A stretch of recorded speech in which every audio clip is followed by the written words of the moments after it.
So today it is House Financial Services Committee. The full committee is in session talking about crypto. They have six prominent crypto executives providing their testimony and answering questions live. A lot of eyes on Capitol Hill right now. It's a big crypto day in front of the committee chaired by Representative Maxine Waters of California. Lots going on here. I think most notably, Sam Bankman-Fried wearing a suit. That certainly captured a lot of interest on crypto Twitter, but there's all sorts of ways to unpack to this big story of the day. So I'm going to throw this to David for his initial thoughts, and we'll just go from there.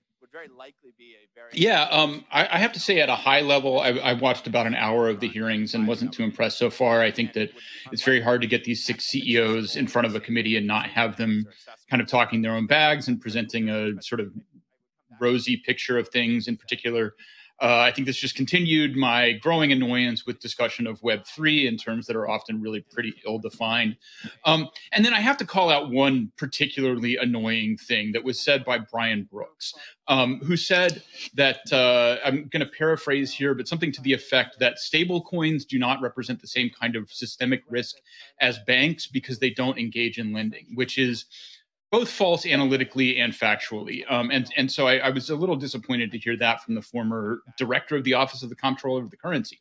Stablecoins are absolutely a systemically risky thing. They're money market accounts and need to be regulated as such, my opinion. And I think it's a productive contrast with what Sam Bankman-Fried said just a little bit later, which is that when you're talking about systemic risk, transparency is what really matters. And crypto has an advantage in transparency. One Bitcoin equals one Bitcoin. You can see where they all are. There's a very clear contrast there. So I was a little bit disappointed in that comment from Brooks. Maybe he misspoke, but I think it was a flub. Yeah, I'll jump in here. I mean, I think that all of this is kind of a farce. I think, like, to sum it up, I mean, basically you have a bunch of CEOs coming in and you have all of these politicians scrutinizing them, saying, like, how can we better regulate all of this? I'm going to sum it up by throwing to what Eric Voorhees said in a similar situation. So it was in response to Gary Gensler's tweet. Gensler basically said, to the lawyers, accountants, advisors, consultants, and technologists, I ask you to think about the public interest. Innovation is more likely to thrive if it's within our public policy frameworks. And Eric responded and said, none of the interesting innovation is happening within the SEC's framework. And when every single one of your tweets is ratioed, you cannot claim to be aligned with the public interest. It's very similar to what I think is happening right now with these hearings. They claim to be talking about, you know, this is in the best interest of the people. We want to protect them. If you look at what's in the best interest of the people, all the people are clamoring to get access to these products, which the United States have pushed offshore. Brian Brooks did mention that in the hearings today. He said that all innovation is going offshore. He brought up another good point that said, you know, first of all, he's talking about why is Fidelity Investments one of America's best known investment advisors? Why do they have to go to Canada to offer the Bitcoin ETF? And then he pokes a hole in the idea of securities enforcement without allowing registration and treating stablecoin issuers as banks, but not granting them charters. And it goes back to what Lummis was saying in her op-ed in the Wall Street Journal the other day, where she called the Fed out on this and said, listen, these banks, these special purpose depository institutions are banks, and they jumped through all the right hoops. They ticked all the right boxes. They applied for a bank charter over a year ago. And by law, these applications have to be acted on within a year. It's been over a year and they have not even started processing the applications. So what is the Fed doing? Denying access to all these institutions. It's become this very politicized sphere where cryptocurrency industry is being blocked out of traditional finance. And then you have these politicians on this Senate floor, you know, posturing and pretending that they're protecting people. It's all about control. That's all this is. It's just a show about control. But I'm going to throw it to Jen. I saw your hand go up. Yeah, you brought up a few of the points I wanted to bring up. You know, the themes from the hearing this morning had to do a lot with innovation being pushed offshore, getting financial services to the underbanked and the unbanked. And these are conversations that we've been having in the industry for a really long time. And I wanted to ask you guys, like, what are these committees and hearings supposed to ladder up to? What are the action items? Like, are we just going to keep talking around these topics that we talk about every single day? Because it feels like we have the committees, we have the hearings, and there are no action items. It feels like a Band-Aid to the solution. And so what is supposed to happen after this? It's a great question, Jen. Is the government just going to talk about things and posture in order to appease the constituents. I mean, that has never happened in the history of Senate hearings before. I don't see why it would happen here. I mean, it's a good question. I think that they want to have the appearance of creating firm regulations. They want to create the appearance of having, protecting consumers and all of that. They're hard on the bad people and making sure these bad people aren't doing anything bad.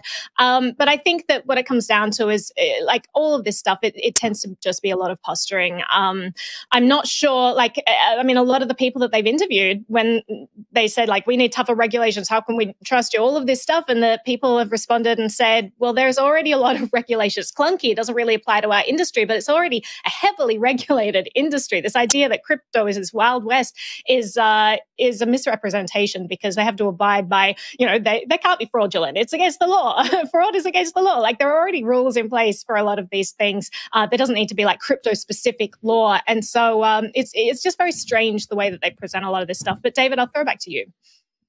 I think Zach wanted to get in. Okay. Yeah, I'll get in there. I mean, I do want to throw to what David mentioned at the open, right?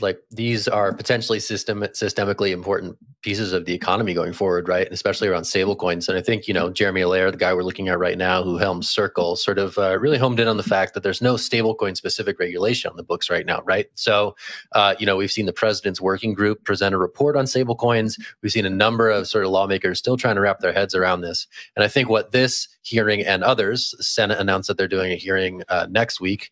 What this hearing and others will do, I think, will get those things hopefully to some happy medium, because I think further regulation and further crypto specific regulation and further stablecoin specific regulation is certainly in the pipeline. So when you look at these hearings and, some prominent crypto figureheads sort of trying to lay out the basics to some of our esteemed members of Congress, hopefully this is progress toward a bill that doesn't stifle the industry while also mitigate some of those risks that David pointed out that could be systemic should these technologies become widely adopted. So I'm going to toss it to David for his last thoughts, and then we'll change gears. Yeah, just one last thought on that topic of risk, which is I think that we can identify some very clear structural things like stablecoins, where it's pretty clear what you need to do to reduce some risk there. But I also was disturbed by a few things that I heard in the hearing to the effect that Congress people think they need to eliminate all risk from this speculative and developing sector. I mean, this stuff is still not for grandma. You might have people who want to get in on it, but they need to understand that there is risk that goes with the reward. That's how investing works. And this idea that Congress is going to protect you from losing all of your money in a completely speculative asset and technology is unhealthy and wrong and bad. So that's my last thought. I don't know who's up next. It's me, but I wasn't on Twitter this morning, and I didn't see Sam Bankman-Fried in a suit. Is it possible to bring that up? Oh, we can't see him. All right, Control we're moving the live on. Feed. We cannot rewind the live feed. Dreams. Sorry. You mean they can't do that?